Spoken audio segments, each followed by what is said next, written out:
인간의 영혼이 느낄 수 있는 가장 깊고 서늘한 고독의 순간은 아마도 이 세상 마지막 끈이라도 붙잡듯 가장 간절하고 절박하게 내지른 외침이 메아리조차 없는 텅 빈 침묵 속에 힘없이 흩어질 때일 겁니다. 어둠이 짙게 내린 방 안, 창문, 머머 세상의 모든 소음이 잠들었을 때 우리는 비로소 홀로 깨어납니다. 차가운 바닥에 무릎을 꿇고 신락 같은 희망 하나의 의지에 두 손을 간절히 모읍니다. 때로는 속삭임으로, 때로는 절규로, 그리고 마침내는 뜨거운 눈물로 밤을 꼬박 지새우며 마음속의 소원을 올리고 또 올렸습니다. 하지만 다음 날 아침, 지친 몸을 일으켜 마주한 현실은 어제와 조금도 달라지지 않았을 때 우리는 거대하고 투명한 벽 앞에 홀로 서 있는 듯한 깊은 무력감에 휩싸입니다. 그 마음, 저도 너무나 잘 압니다. 동트기 전 가장 깊은 어둠 속 모두가 평온히 잠든 시간에 홀로 일어나 촛불 하나를 켭니다. 처음에는 이번에는 분명 들어주실 거야 하는 작은 희망으로 시작합니다. 하지만 기도가 길어질수록 그 희망의 불씨는 점점 더 초조함의 바람에 흔들립니다.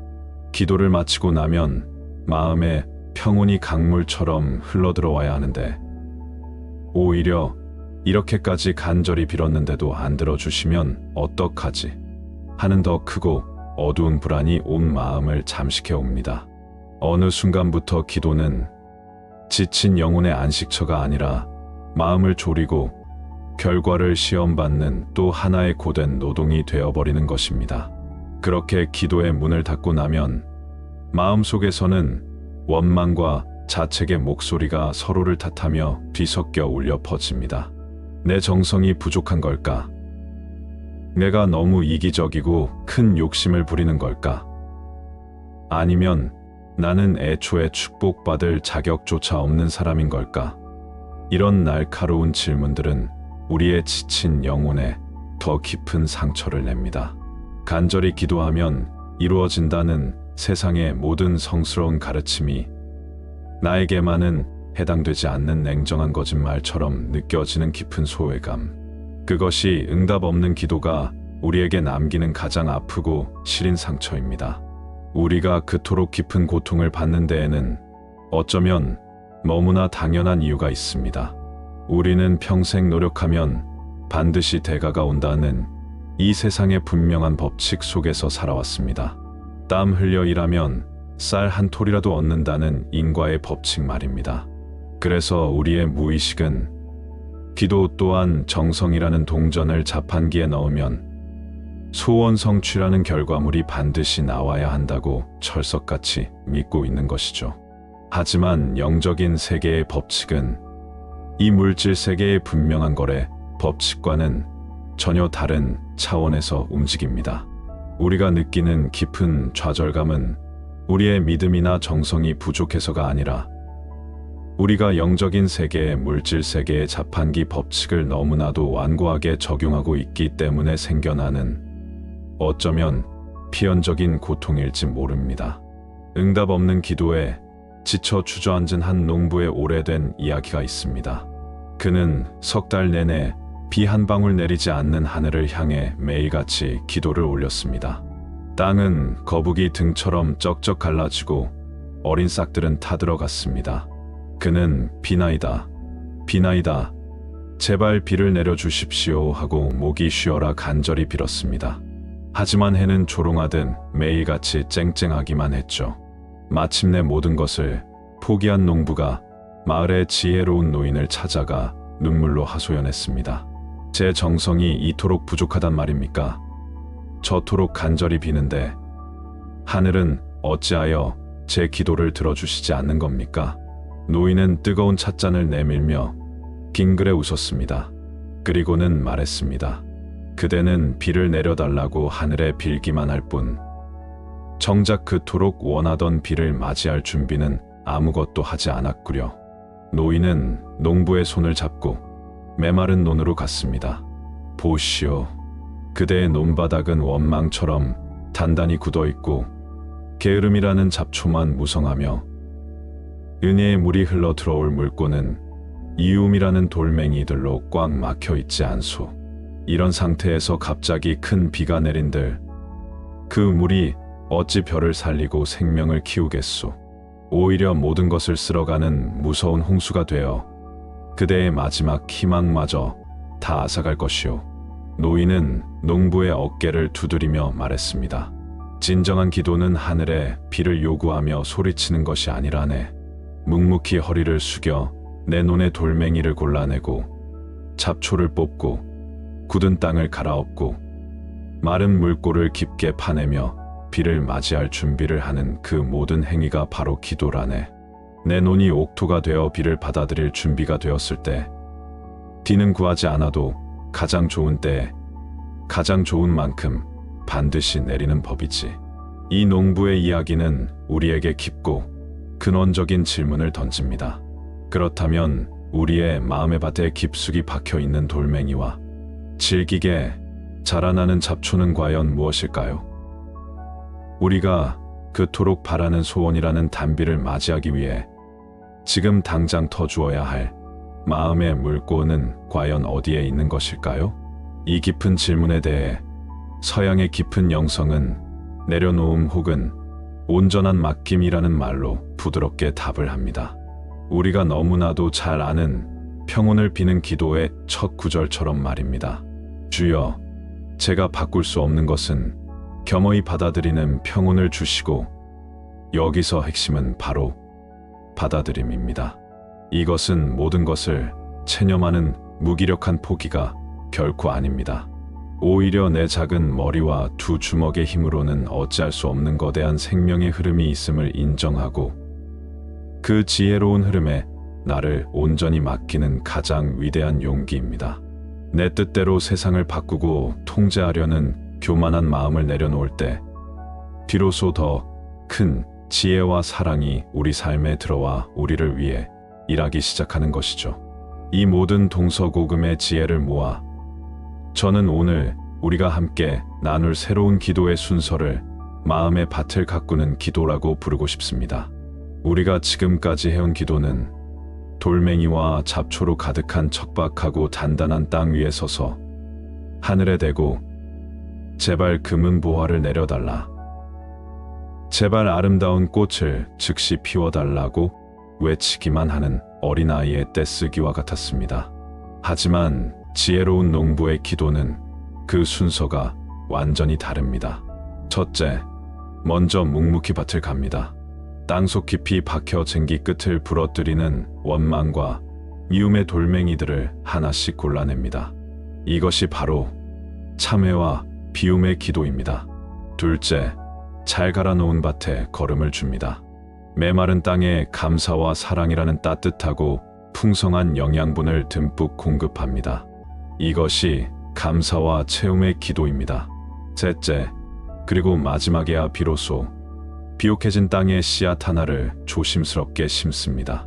이 씨앗을 당장 내 뜻대로 피워달라고 흔들고 조르는 것이 아니라 이 씨앗이 당신의 더 큰 지혜와 사랑 속에서 가장 좋은 때에 가장 좋은 열매를 맺도록 그저 보살펴달라고 온전히 맡깁니다. 이것이 발언과 맡김의 기도입니다.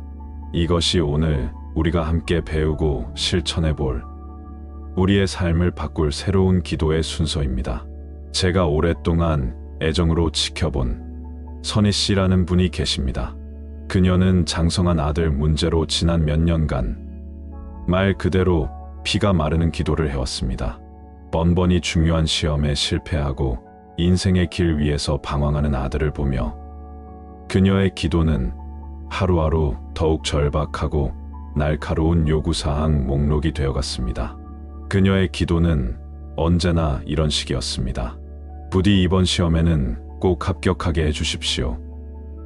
아무 회사라도 좋으니 제발 올해 안에는 취직만 하게 해주십시오. 그녀는 아들을 위해 기도했지만 기도를 마치고 나면 더 큰 불안감과 조바심에 사로잡혔습니다. 그 검은 불안은 기도의 향처럼 온 집안에 퍼져 아들에게 고스란히 전해졌죠.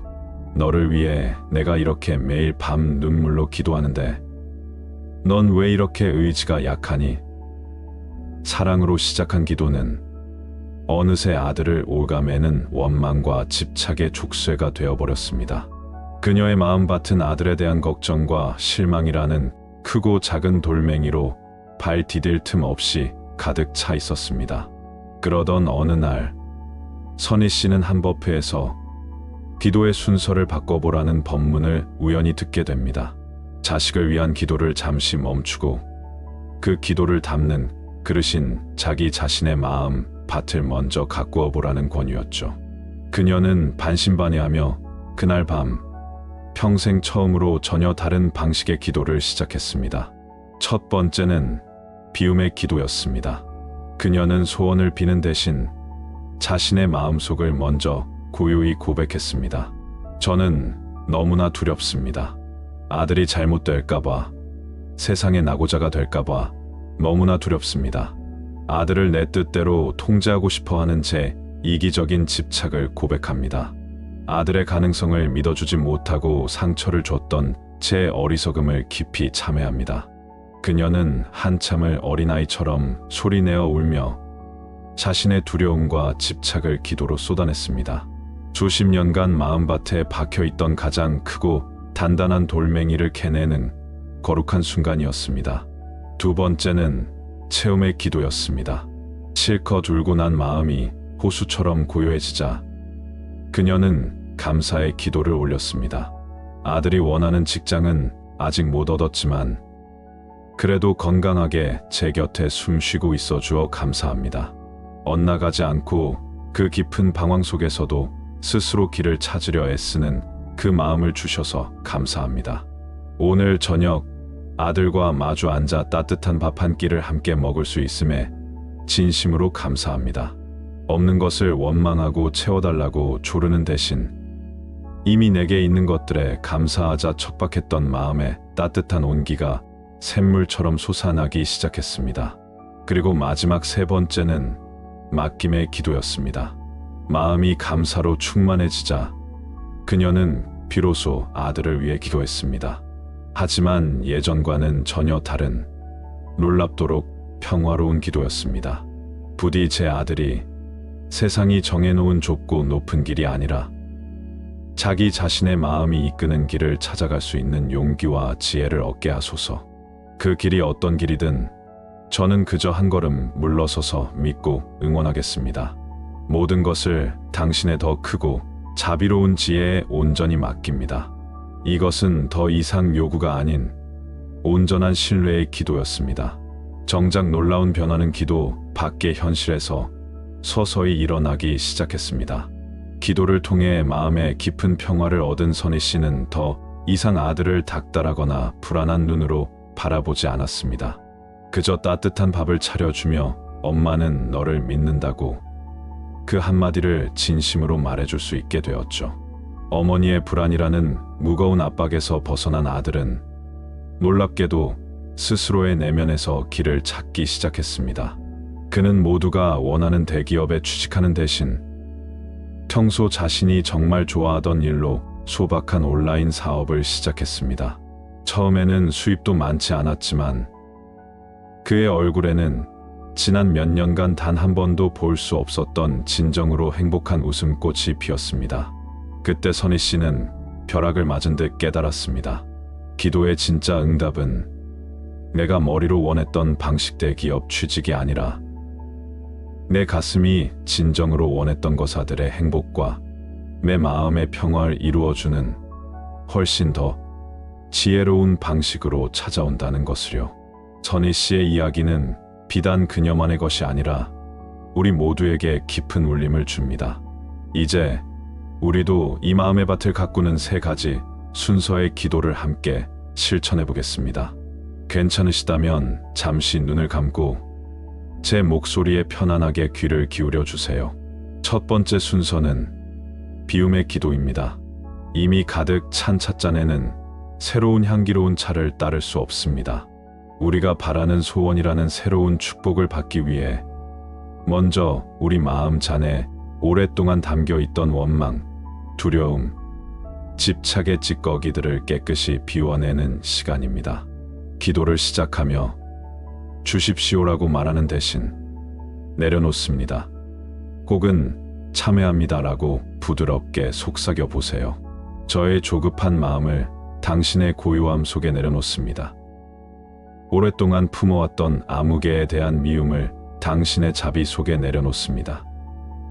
제 뜻대로 모든 것이 되어야 한다는 저의 교만한 마음을 깊이 참회합니다.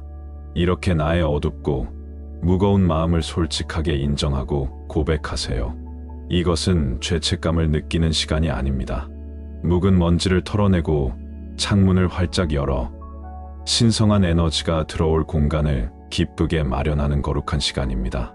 두 번째 순서는 체험의 기도입니다. 감사는 우리 영혼의 주파수를 결핍이라는 낮은 차원에서 풍요라는 높은 차원으로 바꾸는 가장 강력하고 빠른 스위치입니다. 우주는 언제나 풍요의 주파수에 응답합니다. 마음이 고요해졌다면 이제 감사합니다라는 말을 진심을 담아 반복해 보세요. 처음에는 감사할 것이 아무것도 없는 것처럼 느껴질지 모릅니다. 하지만 아주 작고 당연한 것부터 시작해 보세요. 오늘 아침 무사히 눈을 뜰 수 있는 생명에 감사합니다. 숨 쉴 수 있는 이 깨끗한 공기에 감사합니다. 이 기도를 올릴 수 있는 짧은 시간과 나만의 공간이 있음에 감사합니다. 이렇게 찾으면 찾을수록 우리 삶에 이미 존재하고 있던 감사의 샘물은 결코 마르지 않을 겁니다. 억지로 감사한 척할 필요는 없습니다. 그저 갓 구운 빵의 고소한 냄새를 맡듯 내 삶에 이미 존재하는 작고 소박한 온기들을 가만히 음미하고 느껴보는 시간입니다. 세 번째 순서는 맡김의 기도입니다. 이제 감사로 비옥해진 마음밭에 우리의 가장 깊은 소원이라는 씨앗을 심을 시간입니다. 하지만 씨앗을 심은 농부가 불안한 마음에 매일 땅을 파헤쳐보지 않듯 우리도 결과를 온전히 하늘에 맡기는 깊은 신뢰의 지혜가 필요합니다. 당신의 가장 깊은 소원을 아이의 손을 잡듯 부드럽게 아뢰세요. 하지만 기도의 마지막에 이 말을 사랑으로 덧붙이는 것을 잊지 마세요. 저의 이 간절한 소원이 이루어지기를 바랍니다. 하지만 이 모든 과정이 저의 작은 뜻이 아닌 당신의 더 크고 지혜로운 뜻대로 이루어지기를 온전히 믿습니다. 혹은 이 소원, 혹은 이보다 더 좋은 방식으로 저에게 가장 좋은 때에 오리라 믿고 기다리겠습니다. 당신은 이제 소원 성취를 애타게 요구하는 청구인이 아니라 더 큰 지혜와 사랑과 함께 당신의 꿈을 현실로 만들어가는 창조적인 동업자가 된 것입니다. 그 깊은 신뢰 속에서 당신은 진짜 평화를 느끼게 될 것입니다. 오늘 우리는 기도의 새로운 순서에 대해 아주 긴 시간 동안 이야기 나누었습니다. 그러나 이것은 소원을 이루는 단순한 기술이나 비법이 아닙니다. 기도의 본질은 내가 원하는 것을 얻어내기 위해 우주를 내 뜻대로 바꾸려는 노력이 아니라 우주의 크고 지혜로운 흐름에 나 자신을 기쁘게 맞추기 위해 내 마음을 먼저 바꾸는 거룩하고 아름다운 여정이라는 것을 우리는 이제 압니다. 당신은 당신의 마음밭을 가꾸는 유일하고도 신성한 정원사입니다. 당신의 진짜 임무는 추운 겨울에 억지로 장미를 피우라고 하늘에 소리치고 원망하는 것이 아닙니다.